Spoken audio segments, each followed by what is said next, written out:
1969 Stonewall Riots Protestor attacked by pro-trans mob at Pride event. A gay rights protester and co-founder of the first ever gay pride parade in New York City, Fred Sargent, was attacked by a pro-trans group at a Vermont Pride event for holding an anti-woke sign that dismissed transgenderism. Sargent, who was 74, was attacked at the 39th Burlington Pride Parade in Vermont for holding a sign which showed a red line passing through the phrases woman face and blackface. He is against the recent gender ideology movement, which he believes is homophobic and exclusive. After the Pride Parade, Sargent wrote a Facebook post saying, quote, "So I went to Pride to protest their misogyny, homophobia, exclusionary policies, and divisiveness. I was met by screaming, multiple assaults, ageist comments, shoving, slaps to the back of my head, pouring coffee on me, and repeated attempts to steal my signs. The mob pushed me to the ground as the parade ended, further injuring me," end quote. He also posted a photo of his controversial sign saying, quote, "They stole or damaged more than $550 worth of my property. This is the sign that the young trans rainbow brown shirts and dresses went absolutely nuts over." Sargent has been an advocate for gay rights since he participated in the 6-day Stonewall Riots of 1969 and co-led the first Pride Parade in New York City known as the Christopher Street Liberation Day March. You know, there's a part of me that wants to sort of chalk up this to age, to saying that this is somebody who's in his 70s, and he's been through this, but on the other hand, he's also part of this gender critical movement on social media. So it's not like it's a surprise that this is where he's coming from. He's been an advocate of this for a long time. So in a way, he almost should have been prepared because he's going to this parade where he knows he's going to be in a mixed setting. But when are you ever prepared to be physically touched? Well, he shouldn't have been. That's the thing. There's a line that's being drawn. Why are they assaulting him? Why can't they just yell at each other? I mean, why can't they just use words?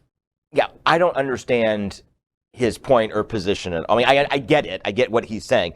I don't understand the view. Maybe it's because I am a generation behind him or something like that. And no, we should never physically assault people in our parades, be it, even if they're the hateful bitches, that run up and down Wilton Drive with their Trump flags.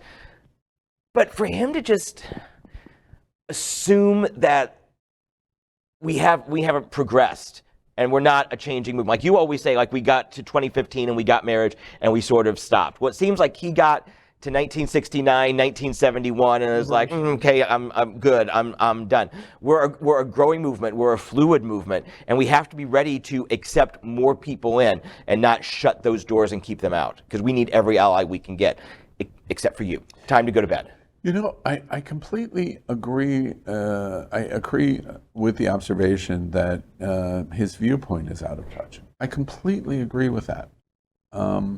I have learned a lot about the trans movement in America and worldwide, special needs, what they endure, how they go through it, how they are uniquely discriminated against. But that does not justify in any way the actions that we just watched at Burlington Pride, because he has the right to say that. He has the right to feel that way. It's interesting to me that he is an advocate in our community, and while he might be caught frozen in time, he still has the right to be caught frozen in time. The most distressing issue in this story about what happened in Burlington, Vermont, was not that we are fighting the Proud Boys, but we are fighting ourselves. Yes. And when that happened, you remember the old movie War Games? Move us to DEFCON 3. That's what happened here. We moved from DEFCON 5 to DEFCON 3 because we are beginning to turn on ourselves over these issues. And we can't. Because of the diversity in the community, if we turn on ourselves, it for sure, in a marginalized minority community, will lead to self-destruction. Yeah, we're cannibalizing. We're cannibalizing really bad. ourselves. And that's what this moment does. This is a person, Thank you very much for what you did in 1969. It doesn't give you exclusive rights to do or express anything else other than that you have the right to do it. But it didn't make any difference that he was an advocate in our community. The moment you touched him and the moment you touched his property, what he makes the point of, I spent $550. Okay, all right. But nobody has the right to damage his property. Right, the cost is negligible. It's the physical. It's not a question of the cost. How are we any better than them? How were you protesting in Burlington and protesting against him any better than the Proud Boys? I don't see any difference.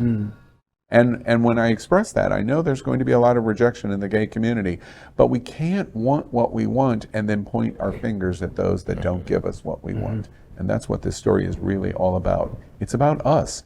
It's not about trans. It's about us. And our commitment to speech and the thinking process and the discussion process. It's all about us. LGBTQ plus news is vital for our community and for the broader world as a whole. We have enough enemies at Fox News. Tucker, Sean, and Laura are loud. We need passionate allies. Happening Out Television Network, Queer News Tonight, and It's Happening Out are literally out of the closet and into the headlines. Our community needs your support. Like this broadcast and subscribe now to ensure the growth of the entire LGBTQ plus community.